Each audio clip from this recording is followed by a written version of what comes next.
Welcome to Canada's most irreverent talk show. This is The Andrew Lawton Show, brought to you by True North. Hello and happy Monday. It is, according to the Government of Canada, the day on which the National Day for Truth and Reconciliation is observed. Now, I don't get the day off for this. It's not a statutory holiday. I realize that a lot of government bureaucrats are, which is why it was all the more noteworthy that the CRTC, the regulator of telecommunications in Canada, decided to drop its little bombshell of regulatory expansion on the Friday before what is to the government a long weekend. Welcome to the Andrew Lawton Show, Canada's most irreverent talk show here on True North. The CRTC, which is the one that makes sure you get more Justin Bieber and Celine Dion in your diets, the one that thinks you need more Little Mosque on the Prairie and less of whatever you want to be watching, has decided to take its stab at regulating online discourse. We knew this was coming.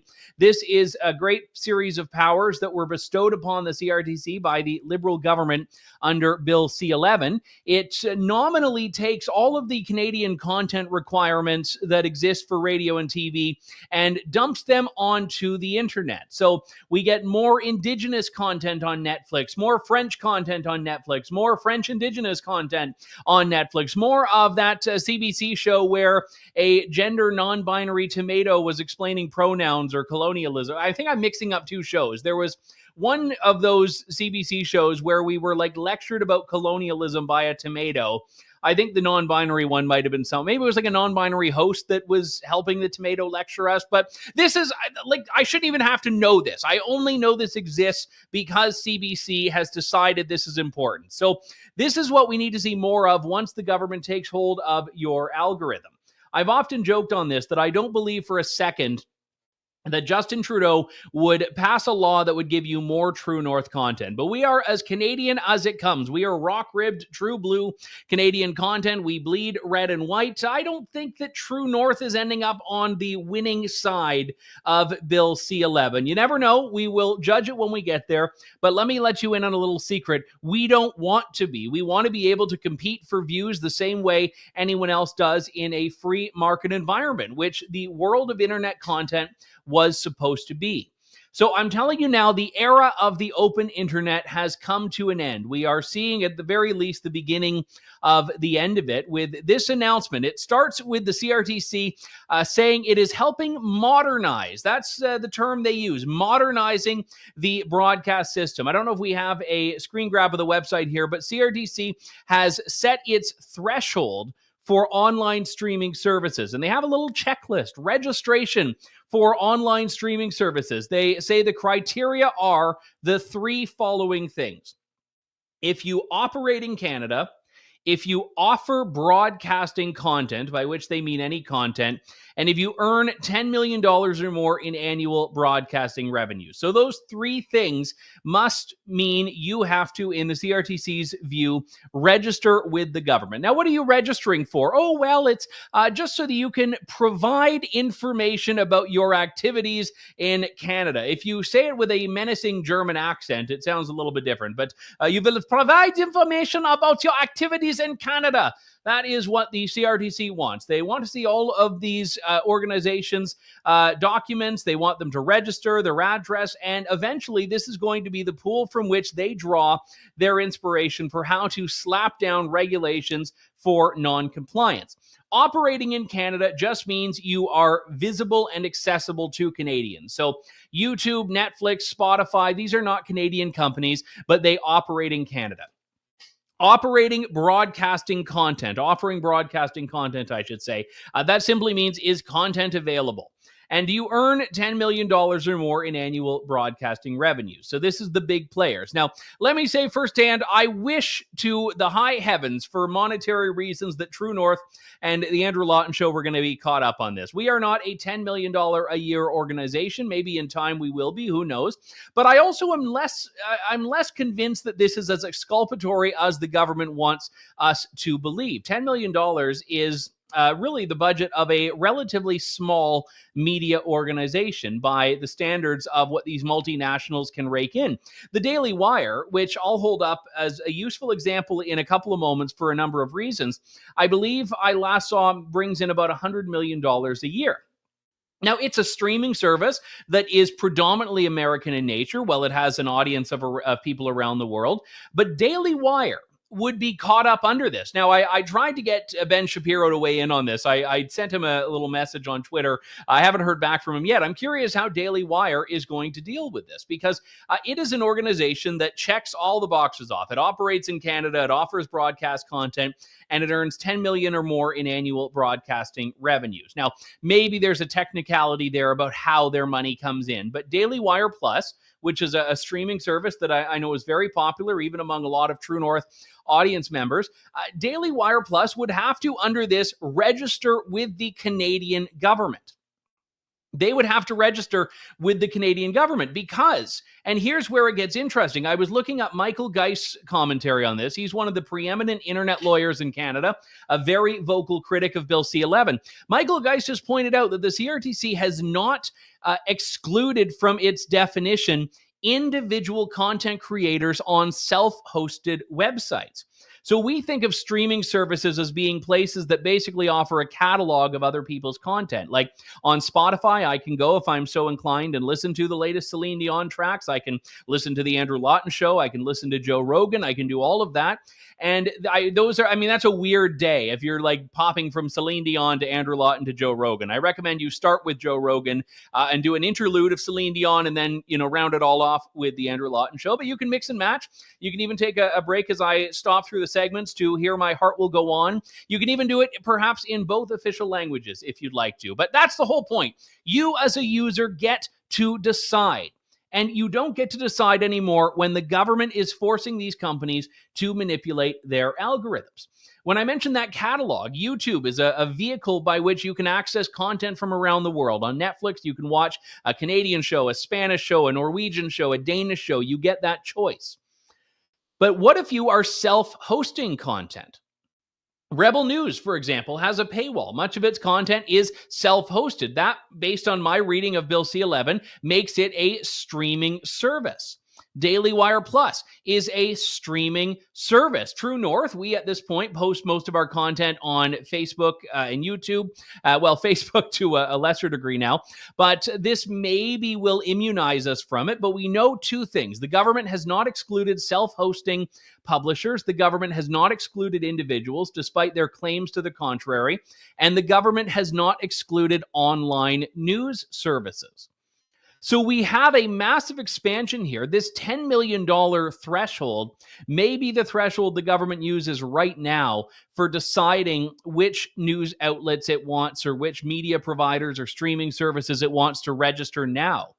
But we're talking from this point on about a matter of degrees. They could very easily lower that threshold. What if they get everyone to register and they only apply really restrictive measures or expectations on ones over 10 million? So let me go back to the Daily Wire. Daily Wire is a company that could probably survive and thrive without needing to worry about the Canadian market. Daily Wire, and I am completely speculating here, I have no inside knowledge of what decisions they'll make, if any, is probably, as an American-focused entity, relatively unconcerned with foreign regulations. It would be easier for them to just not operate in Canada than it would be to bend over backwards to put some Indigenous non-binary show on there. Although, boy, would I love to see Ben Shapiro try that one. To put some Indigenous non-binary show on just to comply with this weird Canadian content regulation. Maybe they're fine. Maybe Jordan Peterson's show, which is on Daily Wire, constitutes enough Canadian content, and we can all just head for the hills and not need to worry about this. But what's happening here is the government is, despite its claim that this is all just about bolstering Canadian content, making values judgments. The upside of this, the upshot, I should say, definitely not upside, the upshot of this is that if they deem an outlet, even a foreign outlet, to be in non-compliance, there will have to be some sanctioning that takes place or some blocking, where all of a sudden a Canadian cannot access certain types of content that the government has deemed to be unapproved. So we are going to see unequivocally, we are going to see, if this bill follows to its logical conclusion, some form of censorship. This isn't just about modernizing. And whoever came up with the modernizing catchphrase in the CRTC is attempting to put more lipstick on a giant pig-shaped turd than I have ever seen anyone try to do. This is not modernizing. When was state control ever something that we called modernity? How did state control, how did nationalizing internet content become something that we can just spruce up and call modern? This is absolutely an attempt for the federal government of Canada, the bureaucracy, Justin Trudeau, you name it, to seize control of what you see and access on the internet. And there are some players like Netflix, which are large enough that they can navigate these global regulatory environments and will, because for the most part, it's not that big a deal. But there are a lot of other people that will not be able to. I mentioned Daily Wire as one obvious example. What about Rumble? Rumble is a video platform that has made a name for itself as a pro-free speech platform. Now, it's not the Wild West. Rumble will still, in compliance with American regulations, take down copyright infringing content under the DMCA, the Digital Millennium Copyright Act. Rumble will comply with, basic regulations.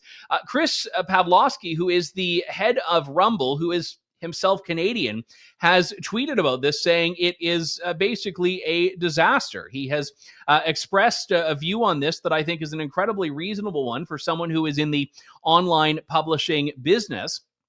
And he writes, Canada is no longer part of the free world. As a Canadian, I've never been more embarrassed than I have been in the past few weeks. Elon Musk himself has also jumped in on this. He has said of the CRTC's threshold announcement that Trudeau is trying to crush free speech in Canada, calling it shameful. Twitter, another great example of this, is a streaming service by a lot of metrics because it offers video content. Will X, I should say, not Twitter, will X go along with these regulations? Will it have to? So the government could be bluffing. I have a very hard time believing that they have even the capacity, let alone the interest, in banning Canadians from visiting X websites, from watching Rumble videos, from watching Daily Wire, from doing all of this other stuff. But who knows? The whole point of this, the underlying point of this, is that the government feels it should control internet content. Everything else is a matter of degrees, and everything else is a matter of good graces, and just hoping the government won't use this power on which it's bestowed itself for evil. Well, let me just say, I do not trust it in the least. Every Monday, we like to check in with our friend Chris Sims of the Canadian Taxpayers Federation. This is not a simulation. She is here in the flesh, well, virtually anyway. Chris, always good to talk to you. Thanks for coming on today. Hey, Andrew. Thanks for covering this. We cannot understate the importance of this. And the CRTC can spruce it up as much as they want. They can talk about modernizing. They can talk about bolstering Canadian content. But at its core, not even incidentally, at its core, Bill C-11 and the regulations that follow are about government manipulating what Canadians can see online, and by extension, what people can publish online. Yes. And I think sometimes, because you've been in both, mainstream media for a long time, alternative media, and now what this is, I think those of us who've been in the game for this long sometimes don't realize that normal people don't realize how powerful the CRTC is. Okay. The CRTC regulates broadcasting. So think of your mainstream networks, things like CTV or CBC in some cases, global. That includes radio as well, by the way. And through doing that, if you run afoul of CRTC regulations as they interpret it, keep in mind, there's always an argument. If you run afoul of CRTC regulations and they get mad enough at you, they will pull your broadcasting license. And the sentence that concerned me most in this release that, as you rightly point out, was put out on a Friday before a government long weekend was online services that offer podcasts must register. So to your point, YouTube, Spotify, any of the others, Apple, any of the other online services that host a podcast like this one must now register. Well, what does that mean?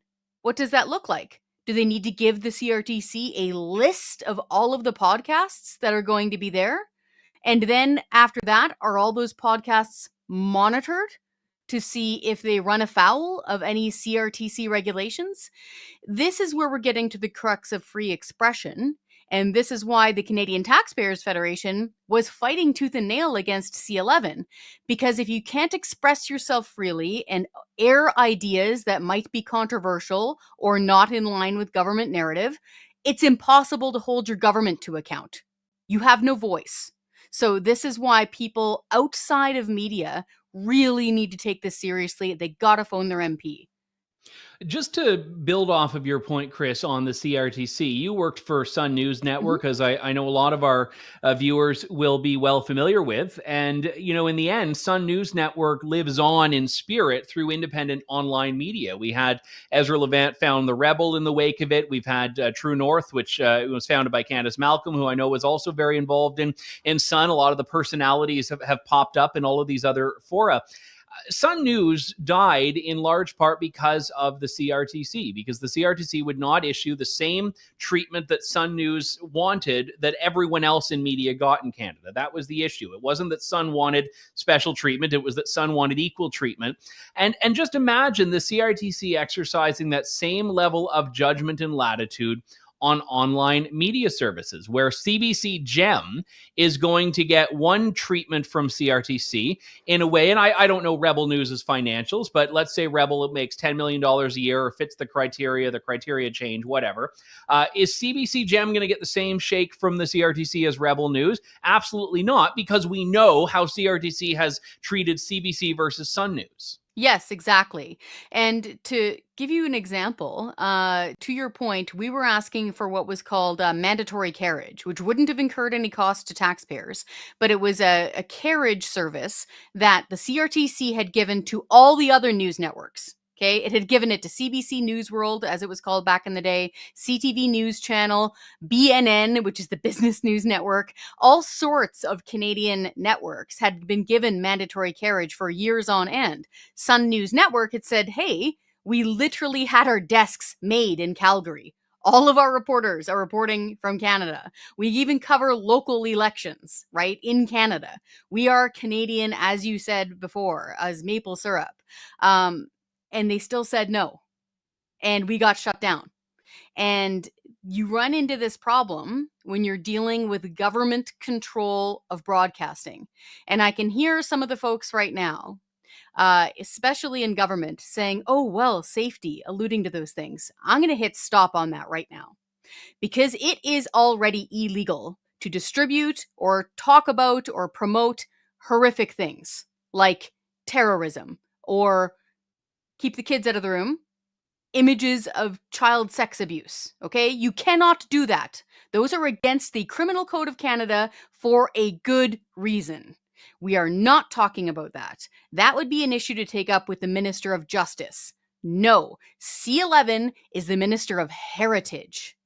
This is about content and judgment of Canadian content.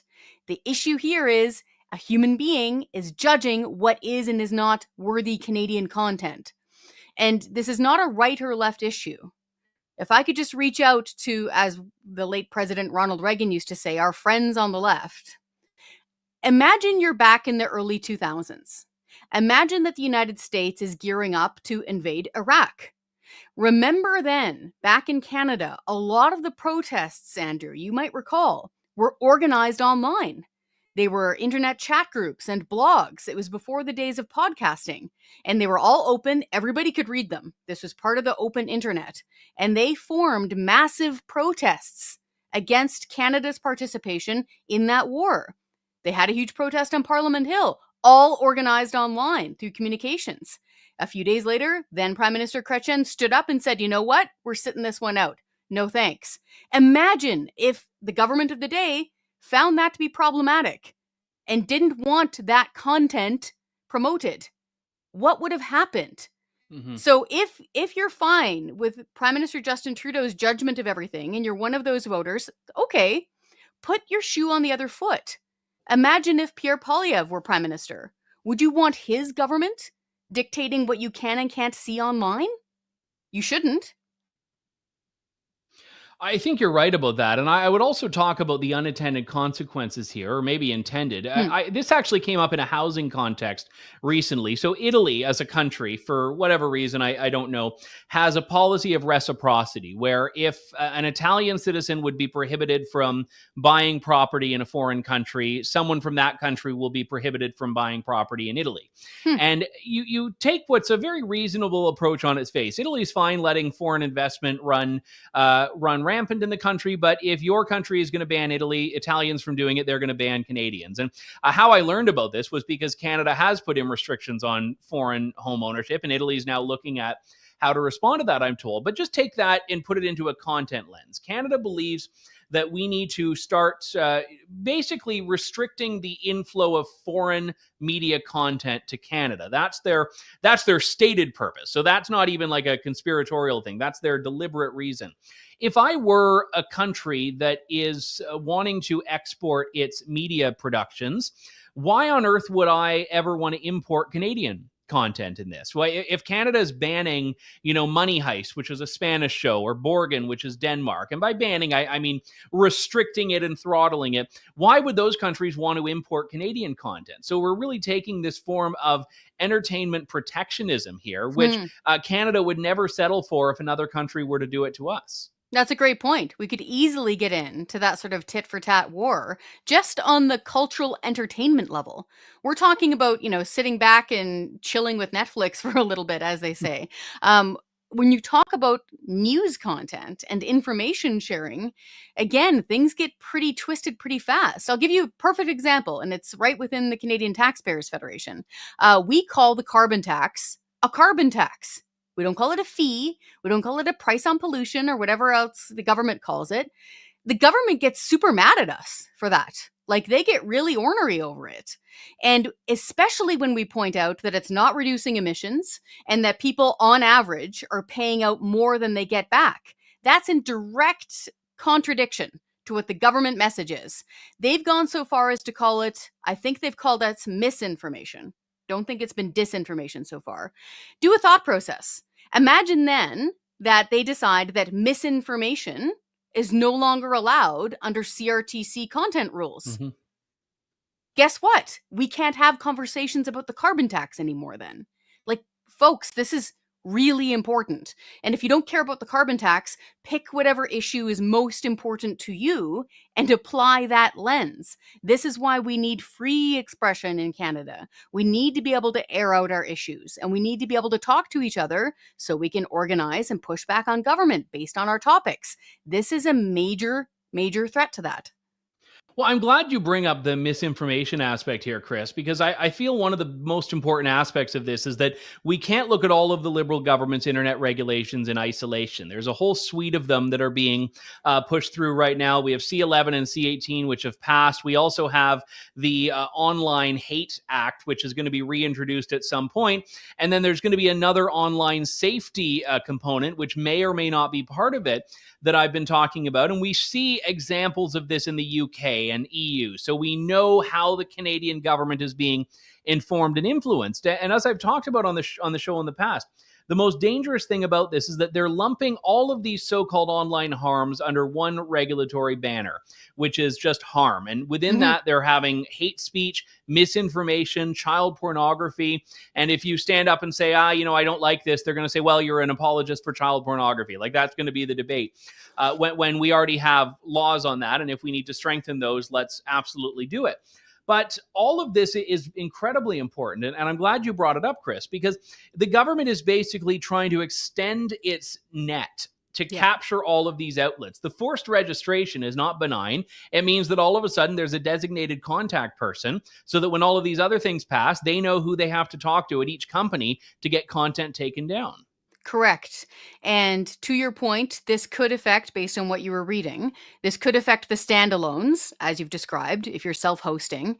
But also keep in mind, how much of a headache do you think these big guys, these big tech companies that do platform these podcasts, how much of a headache do you think they want?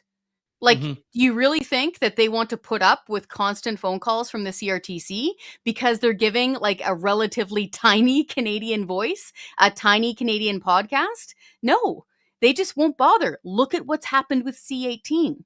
This is why when you go to Facebook, you can no longer post or paste a news link anymore. Because before, it was a fight between the government of Prime Minister Justin Trudeau and big tech. And big tech said, no, we are not going to pay media organizations based on links that are posted on our sharing platforms. Well, they called their bluff. And now they no longer allow those links to be posted because they don't want to pay that fee. Extrapolate this down the road and apply this new element that's coming out here with C11. And keep in mind, to your point, that this is not happening in isolation. So we've got all of this happening with online content, whether it's podcasts or whatever this would be called, an online show, whatever you want to call it, typically called alternative media. Okay, they're doing that. At the same time, the government is funding mainstream media now, and it's not just the CBC. Yes, the CBC gets more than $1.2 billion from taxpayers every year, so it is government-funded media. They're also paying mainstream media, and the last report we saw out of our great, good journalists out of Blacklock's Reporter, who do excellent work and have their own independent website, is that the mainstream media is looking to double its payment coming from the government. This is why journalists mustn't be paid by the government, because you can't hold somebody to account if you're counting on them for your paycheck. So this is happening on one side. They're going on to government payroll. And on the other side, in what we would call independent media, we're getting more and more severe restrictions. Let's take that C18 comparison a step further if we can, Chris, because I agree, entirely predictable. I don't blame Meta for making the decision it made. I blame the government for, forcing it and not listening to them be honest about what they were going to do.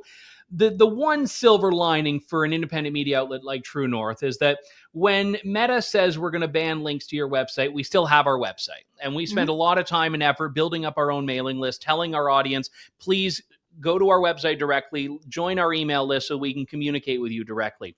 When we talk about what CRTC is doing, so those companies were offering a way to promote our content. The companies that the CRTC is going after under C11 are the companies that actually hold the content in some ways. So they're actually talking about websites where the podcast is hosted, which means there is no direct way for the consumer to circumvent that. Once they're gone, they're gone. And if some of these companies, like Rumble is a great example. Rumble has an ideological commitment to this. So I could understand them not wanting to play by Canada's rules and saying we are effectively blocking access to our platform in Canada. And if you're a Russell Brand or a Steven Crowder whose show lives on Rumble, boom, that show's gone. Yes, exactly. And then what happens next? Right? I've noticed that they keep pushing more and more, like the goalposts keep moving farther down the field. So do a little thought experiment, and this is speculation, but it's based on observation of the government's behavior. And, I don't care what color jersey they're wearing. This is not a liberal conservative thing. I'm talking about the federal government that happens to be in charge right now. I'd be saying the exact same thing if this were a conservative government pulling this nonsense. So take that thought experiment an extra step. What happens then if they decide to go after self-generated, self-hosted content in a way that, hey, your server should no longer be hosting you because your server now needs to comply as a broadcaster under the CRTC? That is not that much of a jump away from a big podcast hosting website like Apple or YouTube. Well, and that was the thing that happened with Parler. Now, I used Parler when it first launched and didn't really do much with it, but that was an outlet that ultimately was taken offline by its web host. And at that level of web host, I'm told there are only a handful of companies that even provide the service. So if all of them are playing ball with these government regulations, the government would have access to the kill switch. Exactly. And so again, this is why. So for example, if you're, want lower taxes, less waste, and more accountable government, the way we do here at the Canadian Taxpayers Federation, we do our own podcast. We put our podcasts out on all sorts of these platforms. Again, this is not even a thought experiment. It's come directly from the federal government. If the federal government decides that calling it a carbon tax and telling people the truth, saying on average, you're paying more than you get back from the government, if they decide that is now misinformation and no longer allowed, what then, folks? What then? And if the CTF isn't your cup of tea, pick whatever issue is important to you. If, for example, you're opposed to the gun grab, right, the seizure of lawfully owned firearms by law-abiding people, and they have their own podcast, but the government decides for whatever reason that they don't like it and it violates this certain list of rules. Again, this is where it becomes really problematic. And 100%, if you actually violate the criminal code in Canada, it doesn't matter if you're on a podcast, you're going to get in deep trouble, right? You're going to have to face a jury of your peers or a judge, etc. You wind up in the justice system. This is not what we're talking about. We're talking about expression through the Canadian Heritage Ministry and through the CRTC, which is, again, why I strongly recommend people read Professor Michael Geist on this. Mhm. He's a brilliant academic. He does deep dives and a lot of thinking on this. He's been in the room, apparently, when they've tried to discuss these topics, when they're drafting this legislation. So he can see where the puck is going. And in all honesty, contact like left-wing podcasts too. Say, folks, do you want to live under this kind of regulation coming from the federal government? Probably not. And link arms and defeat this stuff. Yeah, and there have been some left of center groups that have been sounding the alarm on this, and I'm very glad for it, but I think we need a lot more. And basically, this is, I mean, I hate that old Niemöller quote that's like adapted to every stupid context, but first they came for the podcasters does seem appropriate here. Chris Sims, Alberta Director for the Canadian Taxpayers Federation. And I don't know if we've announced it, so maybe we can announce it now. You're going to be, are you coming to our event? I'm not sure yet. I'm trying to. Okay. Well, we hope to see you there. Either way, anyone should come to that event, October 21st, True North Nation in Calgary. Chris Sims, thank you so much. Thank you. All right. All the best to you, Chris. And yeah, let me just say before we move on to our next topic and guest here that this is an incredibly important thing. And I think a lot of Canadian outlets will go along with the regulations because they have to or feel they have to. But I'm very concerned about what non-Canadian outlets, which, look, let's be real. If you are global in nature, it's not hard to make $10 million a year in the media industry, especially if you're in the US market, the UK market, the EU. I mean, you pick any one or two of those. And that's going to be incredibly dangerous. I keep going back to the Daily Wire because they're an example of one that really wouldn't by any reasonable measure care about what Justin Trudeau wants them to do. But I got to say, there's a part of me that would love to see Ben Shapiro do like the woke Justin Trudeau approved content just to like check the box on the CRTC regulations. So let's all start a petition and get Daily Wire Plus to register with the CRTC just for the laughs. But nevertheless, we will carry on with this as the week progresses and try to get a bit more clarity about what this is going to look like. This is obviously the death of free speech is incredibly important, but it is an issue that pales in comparison to some of the very real and very mounting deaths that are taking place across the country because of MAID, the euphemistic name for doctor-assisted suicide, which is quickly making Canada a very unlikely and I would say unpleasant capital around the world, even more than many places in Europe. And when you compare the Canadian story to that of, say, California, it is particularly egregious that this has been something that Canadians have embraced, except maybe not. The Canadian government seems to be putting forward an approach on this that is incredibly liberal and incredibly open, but Canadians are, even generally socially progressive Canadians, finding themselves a little bit uncomfortable with the status quo. Certainly as we move to further this liberalization by expanding assisted dying to those who have solely mental illness, as we have stories of people whose issues are not even medical in nature, but to do with housing or inequality or poverty. This was put under the microscope in a fantastic, but I will also say chilling piece in the National Review by Alexander Raikin, How Death Care Pushed Out Healthcare. Alexander joins me on the line now. It's good to talk to you. Thanks so much for coming on today. It's a pleasure to be on. So, I mean, you've written about this in the past, and this is one of these issues. I mean, the Freedom Convoy was one. These internet regulations we were talking about are one. But this issue is one that I'm getting people that I know from around the world coming to me and saying, what's going on in your country? Is that similar to reaction you've seen from National Review readers? Oh, 100%. I mean, the earlier speaker said that if you violate the criminal code, you'll face repercussions. There's an exemption to it.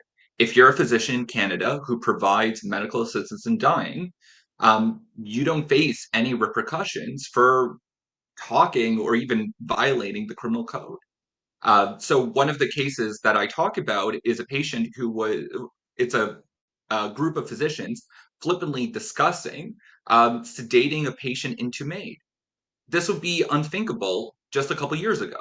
And yet, no repercussions, no investigations, no apologies. And this is part of the course for how MAID functions in Canada. One of the things, and you touched on this, and I'm glad you did, because it's often missing from the story, is that there is the letter of the law and the letter of the regulations, and then there's the actual practice on the ground. And it's long been established, even when MAID restrictions were fairly stringent in nature, that there were situations where these rules were being bended, where capacity rules, eligibility rules were. And if you keep that pattern in place and you expand the regulations, it stands to reason that it will become even more permissive as time goes on. Exactly. Every day in 2021, and I'm saying 2021 because we're still waiting on the 2022 data, but every day in 2021, more than 29 Canadians died by the hands of their physicians or nurses. That's double the official suicide rate. If we were talking about any other group of people, if we were talking about any other people besides people with disabilities who are being impacted by this would be a national tragedy. And yet, I don't really see this being reported in mainstream media in Canada. No, and I'm kind of curious about this, and I'm not second guessing your approach to publish it in an American outlet, but I'm wondering why you think Canadian media has not been as interested to do this deep dive. That's a good question. I mean, we definitely know that there is an element of bias in all of this. CBC, they had a pretty good investigative report on the Fifth Estate that looked into all the ways that MAID was falling short in Canada.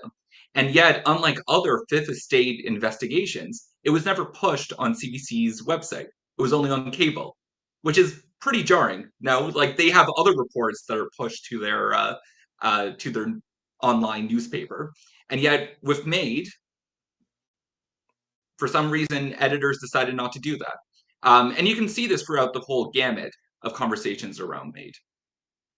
One of the things that I found interesting was situating Canada in the global context, because I used to, when this issue came up, look to the Netherlands and Switzerland, I think, and be like, oh, although like we're never gonna. I don't know if I would have ever said we're never going to be like that, but I certainly would have said we're far off from that. Whereas, how would you actually, having done the research and the legwork, rank Canada against some of those really permissive approaches to this in Europe?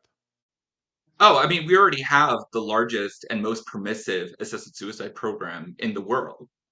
In the Netherlands and Belgium, they have additional safeguards where if a patient wants to apply for euthanasia or assisted suicide, they have to at least try some acceptable level of medical treatment first, right? This is a very commonsensical safeguard.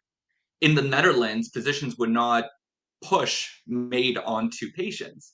And yet we have stories of exactly that. In the Netherlands, there are review processes. There are no such review processes in Canada.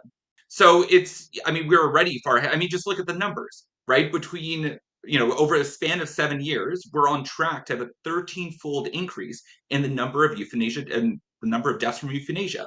We have never seen that anywhere in the world. Amanda actually, Sean, if you could get that picture that I sent you from Amanda Achtman in the queue, I want to show that in a couple of moments here, because I'll ask you about where you think this goes from here, because I do feel like the government, when it loosened the restrictions and put that change in place on the mental illness aspect, that was a turning point. And that was what moved this from a lot of like into a territory where a lot of people were very uncomfortable with this, and even people that you wouldn't call social conservatives or pro-life activists. Do you see that continuing, or do you think, like anything else, people will talk about it for a couple of moments and then kind of forget about it and move on? I don't think people are going to be able to forget about this or move on. I mean, just look at the disability community. You have over 140 disability organizations nationwide saying that the latest expansion to MAID was a direct threat to their lives. Over 140. You have the United Nations several human rights experts at the United Nations condemning Canada for expanding MAID to those who are not terminally ill. And even those who are terminally ill are dying at a later stage than in other jurisdictions. So it's pretty fascinating to think about this, right? We had over 140 disability organizations, pretty much every single major disability organization in Canada made a firm statement against MAID. You had another letter that came out earlier this year. And yet the reaction from Canadian media has been pretty abysmal. And the reaction from the government has been even less. So I don't think that people are going to be able to forget this or move on. When we're talking about the massive normalization that certain lives are not worth living. Amanda Ackman, who's a pro-life advocate and speaker, I forget where she's based now. She's moved around. She shared this image that I wanted to show you and the audience. This is an 88-year-old woman from Calgary named Christine Nagel, who, if you can make that out, never had a tattoo in her life, but at 88 got tattooed on her arm, "Don't euthanize me." And you can say it's a bit cheeky and feisty. Sorry, she's 81, not 88. My apologies. You could say it's a bit cheeky and feisty, but at a certain point, there must be some people that genuinely live with a sense of fear that their life will be ended when they're no longer in a position to say, I don't want this.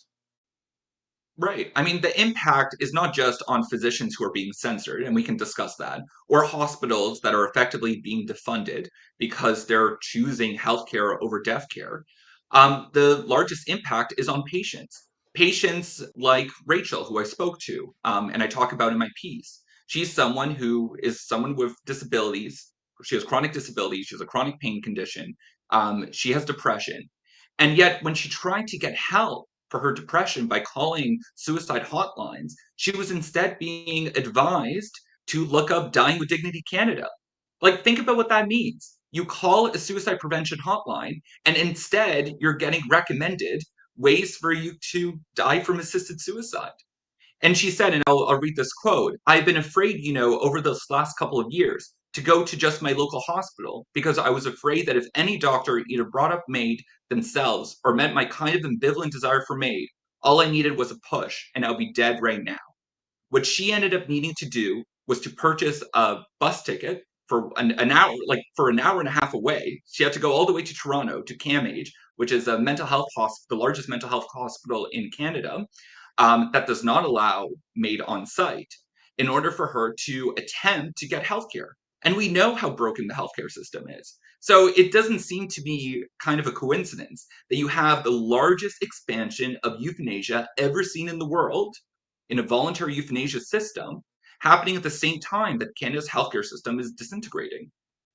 Well, it's a very important story, and you've touched on Rachel's story and many others in the feature you wrote for the National Review, which is in this month's issue, and also online, How Death Care Pushed Out Healthcare. Alexander Raikin, very good work on this, and thank you for coming on today. Thank you for having me on.